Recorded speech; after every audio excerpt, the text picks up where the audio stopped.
everyone! Welcome back. Adom yung ngayong video sidi kitang Different. Kaya ginahayagan we have a special guest. Kanano hayakanda ako'y baba.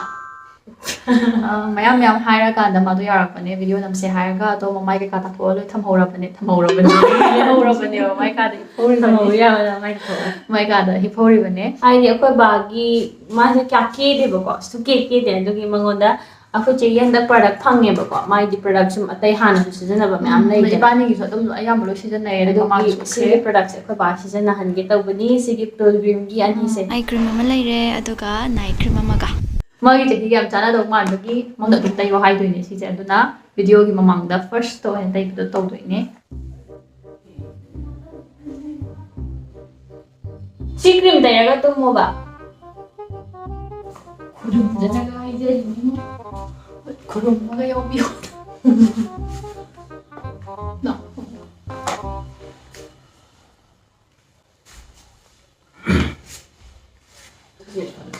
Chai. CG se. Oh, siya ni se. Nangoy do ni ba hamba tigi kero ba. Tayo ga tumaga. Ado first moisturizer mai ka do tagre do toner su tai gre. Serious no. Ino. No quiero que era. Russian kami ba man? Ne no quiero. Tero. Ito lang yung habi nila. Sige pilgrim gi retinol night cream si jahana tai do ni hay gi retinol di kana ba do. Yam le na. Ing lang ba ni mo sige. Ano? Wonderful.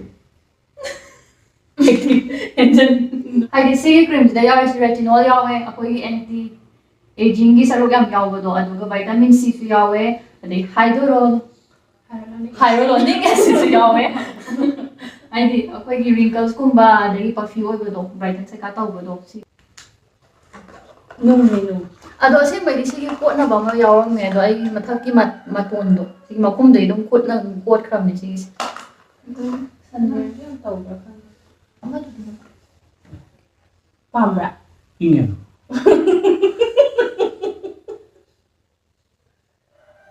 Ingen. ano sina eye cream mo doine ba retinol under eye cream mo doine si ina thick oy have si pot se ado si reduce to han bani na bawan so dong kana ga daw male to kini ja hi di na muti taw nya